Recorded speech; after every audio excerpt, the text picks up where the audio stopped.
Welcome to ஒயர் எக்ஸன் channel. எங்கள் வீடியோஸ் உங்களுக்கு பிடிச்சிருந்தா லைக் பண்ணுங்கள், ஷேர் பண்ணுங்கள், கமெண்ட் பண்ணுங்கள், மறக்காமல் சப்ஸ்கிரைப் பண்ணுங்கள். இப்போ என்ன வீடியோ பார்க்க போகிறோம்னா, நிறைய பேர் தளபதி 69 அனௌன்ஸ்மெண்ட் வீடியோன்னு ஒன்று விட்டுருக்காங்கன்னு, அதான் பார்க்க போகிறோம். பார்க்கலாமா?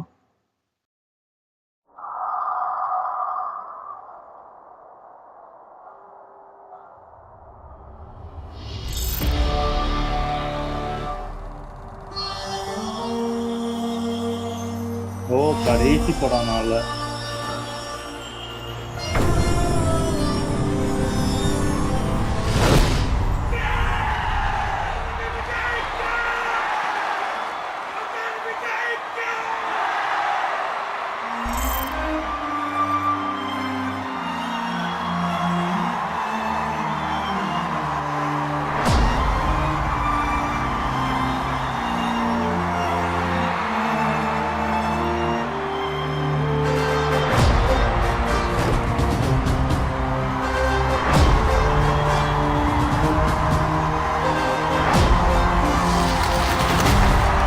நெஞ்சில் குடியிருக்கும்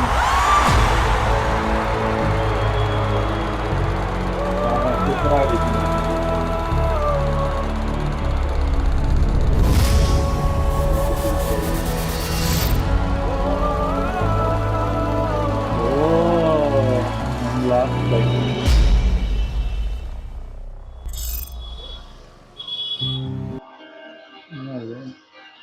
தளபதியோட ஃப்ரெண்ட்ஸ் படம் பார்த்துதான் இந்த கடைக்கு வந்து ஃப்ரெண்ட்ஸ் ஒரு பேரே வச்சு தளபதி ஃபேன் நிறைய பேர் வருவாங்க. அவரோட ஒவ்வொரு படம் ஹேர் ஸ்டைலு அதை பார்த்து தான் வந்து நம்ம காலேஜ் பசங்களுக்கு அதெல்லாம் ஹேர் கட் பண்ணுறோம்.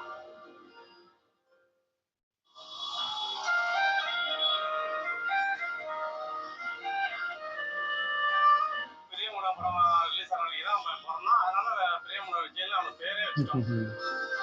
விஜயமுடன் விஜயா கூப்பிடுவாங்க. ஏரியால எல்லாரும் பிரியமுடன் விஜய்னு சொன்னாதான் எனக்கு தெரியும்.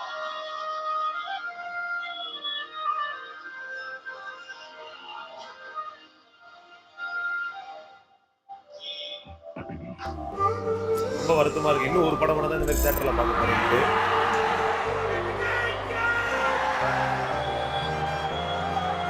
நான் இந்த சினி லைனில் வந்து 30 வருஷமாக இருக்கேன். 40 வருஷமாக சினிமா இதில் வேலை செய்கிறோம். நான் சினிமா தொழிலில் வெல்டிங் வேலை செஞ்சுட்டு இருக்கேன். பத்திரிலேருந்து ஆர்மி ஸ்டுடியோவில் பெரிய பெரிய செட்டுங்க, நிறைய படம் கில்லி. முதல் முறையாக ஒரு 100 வெல்டர் வச்சு வேலை செஞ்சது அந்த படம். 24 தொழிலாளியும் வேலை செய்கிறாங்க. 50 வெல்டருக்கு சினிமாவுக்கு வர காரணமே வந்து விஜய் சார் தான். கிட்டத்தட்ட ஒரு 1000-2000 குடும்பம் வந்து விஜய் சார் மூலமாக போயிட்டு குறைஞ்சபட்சம் 500-1000 பேர் வேலை செஞ்சு தான் இருக்காங்க. 69 പടത്തോടെ നിർത്തറാറ് அப்படின்னு ഒന്നേ എല്ലാവർക്കും ഒരു സങ്കടം ഇருக்கு. അണ്ണൻ തളപതി 69 ശേഷം പടം ചെയ്യുന്നില്ല എന്ന് കേട്ടതോടെ കേരളത്തിൽ ഓരോ ആരാധകരും സമ്മർദ്ദരാണ്. വിജയണ്ണ എന്ന് പറഞ്ഞാൽ ഞങ്ങൾക്ക് ജസ്റ്റ് ഒരു സ്റ്റാർ മാത്രമല്ല, വീട്ടിലെ അംഗത്തെ പോലെയാണ് നമ്മൾ കണ്ടിരിക്കുന്നത്. തലവഴി പടത്തിൽ കൂട്ടിട്ട് പോകണം വീട്ടിൽ കൂടെ കേട്ടാ என்ன சொல்றது, நீங்க படம் ஸ்டாப் பண்ணிட்டா ஒரு லைஃப்ல ஒரு பெரிய ஒரு பார்ட் போற மாதிரி. அண்ணன் தளபதி 69 ശേഷം படம் செய்யலாம் எന്നുള്ളത്. இந்த கில்லி ரிலீஸ் ஆன இந்த படத்துக்கே நாங்கள் இவ்வளோ ஹாப்பியாக கொண்டாடணும். அந்த சாரோட லாஸ்ட் படத்துக்கு நாங்கள் இன்னும் இதோட திருவிழா போல கொண்டாடுறதுக்காக வெயிட் பண்ணியிருக்கோம். இதுக்கப்புறமா அந்த 69 படமும் நாங்கள் ரீலீஸ் பண்ணி பார்க்கறதுல அவ்வளோ ஹாப்பியாக இருக்கும். படம் நாங்கள் கொண்டாடணும். இந்த படம் நாங்கள் நல்லா கொண்டாடுவோம். அடுத்த படம் கொண்டாடுவோம். ஆனால் வெளியே வரும்போது கண்டிப்பாக எங்களுக்கு வருத்தம் இருக்கும். ரொம்பவே கஷ்டமாவே இருக்குது மனசு. இந்த கல்ச்சரே அவ்வளோதான், இதோட முடிஞ்சிச்சு. அதுமே சொல்றதில்ல. ஒரு ரசிகையாவும் ஒரு தங்கச்சியாவும் சொல்றேன் நானு. இதே தேட்டரில் அதே மாதிரி ஒரு செலிப்ரேஷன் யாருமே இது வரைக்கும் இந்த பார்த்து தான் இந்த மாதிரி ஒரு செலிப்ரேஷன் இங்கே நடக்கும்.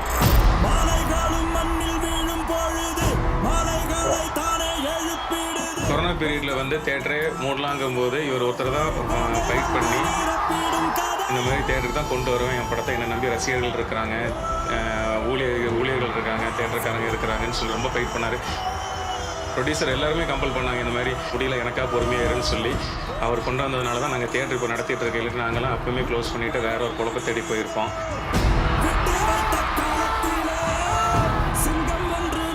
ఇక ఒక 3 గంటలు మాత్రమే థియేటర్లో ఆయన సినిమాని సెలబ్రేట్ చేసే అవకాశం మనకి దక్కుతుంది. இப்போ 69 ஸ்டார்ட் பண்ண போகிறாங்க. ரொம்ப எக்ஸ்பெக்டேஷன் இருக்குது. என்னன்னா அரசியல் வர போறாரு, யாரு டைரக்டர், யாரு கம்பெனி சீப்ல எதிர்பார்ப்பு ஜாஸ்தியா இருந்துட்டே இருக்கு. அதுக்கு டேரக்டர் யாருன்னு தெரியல. இந்த படம் எப்படி இருக்கும், எந்த மாதிரி கெரியர்ல வந்துட்டு ரொம்ப பெருசா இருக்கும்னு நாங்க எதிர்பார்க்கிறோம். முதல் ஷோல நான் மட்டும் இல்ல, என் பையன், என் மனைவி, என் பொண்ணு, என் மருமகன், என் பேத்தி, இது பிறக்க போற அடுத்த பேர கொள்ள மாசம் குழந்தையோட வந்து படம் பார்த்து அவரை வாழ்த்துவோம். 69 படத்தை மரணம் வெயிட் பண்ணிட்டு இருக்கோம். அந்த எஃப்டிஎஃப்எஸ் போறப்போ அது ஒரு மாதிரி மிக்சட் எமோஷனா இருக்கும். அது எப்படி கன்வே பண்றதுன்னே தெரியல. அவர் ஃபிலிம் இண்டஸ்ட்ரியில ஆகலி, ராஜ்கீயால ஆகலி, Nayan is always a Nayan.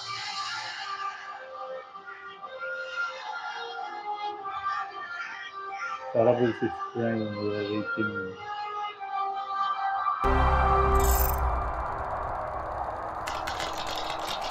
Thalapathy 69 project announcement. ஓ 5 மணிக்கு இது சொல்கிறாங்க. சூப்பர், நல்லா இருந்துச்சு. ஆனால் பார்க்கும்போதே சங்கடமாக தான் இருக்குது. ஏன்னா கோட்டுக்கே அந்த ஆடியோ லான்ச்னாலே தளபதி தான். ஏன்னா மற்றவங்க யார் நடத்தினாலும் அந்த ஆடியோ லான்ச்சுன்னு பார்த்தா தளபதி அந்த நடத்துறது அந்த இதுதான் பயங்கரமாகவே இருக்கும் அந்த ஆடியோ லான்ச்சு. ஆனால் அது கடைசி இப்போது இது லியோவோடே முடிஞ்சு போச்சு. அதுக்கப்புறம் இப்போ 69க்காவது வருமா, இல்லை அதுவும் அவ்வளோதான். ஏன்னா இது பாலிடிக்ஸில் போயிட்டாங்கனாலே ஆட்டோமேட்டிக்காக அதெல்லாம் பண்ண விட மாட்டாங்க. அங்கே அதுக்கு ஆப்போசிட்டில் இருக்கவங்க எல்லாம் தடுக்க தான் செய்வாங்க. அந்த இது ஆடியோ லான்ச் கேன்சல் பண்ணுறதுக்கு என்னெல்லாம் வழி இருக்கோ அது எல்லாத்தையும் பண்ணுவாங்க. இதுவே கடைசி படம், இது என்னெல்லாம் பிரச்சனை பண்ண போகிறாங்கன்னு தெரில. எனக்கு தெரிஞ்சு இதுலேயும் நிறைய பிரச்சனை பண்ணி ஏதாவது பண்ண தான் பார்ப்பாங்க. எப்படி வரப்போகுதுன்னு தெரில. ஆனால் உண்மையிலே இது ஏன்னா நம்மளாம் சின்ன வயசுலேருந்தே பார்த்துக்கிட்டு இருக்கோம். ரஜினி, கமல்லாம் அவங்களாம் நம்மளாம் பிறக்கிறதுக்கு முன்னாடியே நடிச்சுக்கிட்டு இருக்காங்க. இவங்களாம் நம்ம பிறந்தக்கப்புறம் தான் அந்த பிக் தான் வந்துக்கிட்டு இருக்காங்க. அப்போ தான் நம்ம ஃபஸ்ட்டு தலையாக இருக்கட்டும், தளபதியாக இருக்கட்டும், அவங்கள தான் பார்த்து இது பண்ணிட்டு இருந்தோம். இப்போ போயிட்டானாலே இப்போ தலைக்கும் தளபதிக்குன்னு ஒரு காம்படிஷன் இருந்துச்சுல்ல, அது அப்போது இதாயிரும். அது ஆட்டோமேட்டிக்காக இப்போது செலிப்ரேஷன்னா இப்போதைக்கு தலை, அப்படி இல்லைன்னா ரஜினி படம், இவங்க 2 பேர் படம் தான் இப்போதைக்கு இருக்கும். ஆனால் இது எந்த அளவுக்கு நல்லா இருக்கும்னு தெரில. ஆனால் எனக்கு தெரிஞ்சு நான் ஒரு நார்மல் ஆடியன்ஸ்க்கே எவ்வளோ கஷ்டமாக இருக்குன்னா, இப்போது அவங்க ஃபேன்ஸுக்கெலாம் எவ்வளோ கஷ்டமாக இருக்கும். அதுவும் இல்லாமல் அந்த 69ஆவது படம் ஃபர்ஸ்ட் நாள் போகும்போது அது முடிய போகுதுன்னு தெரிஞ்சாலே எவ்வளோ கஷ்டமாக இருக்கும். அதுக்கப்புறம் புது படம் வரப்போகிறது கிடையாது, நடிக்க போகிறதும் கிடையாது. இதுதான் கடைசி படம்னு இருக்கும்போது தெரில எப்படி இருக்க போகுதுன்னு. பார்க்கலாம், மேபி அவர் தளபதியோட மைண்ட் மாறுச்சுன்னா நல்லாயிருக்கும். பார்க்கலாம் எப்படி இருக்கு. ஓகே, எங்கள் வீடியோஸ் உங்களுக்கு பிடிச்சிருந்தா லைக் பண்ணுங்கள், ஷேர் பண்ணுங்கள், கமெண்ட் பண்ணுங்கள், மறக்காமல் சப்ஸ்கிரைப் பண்ணுங்கள். எல்லாருக்கும்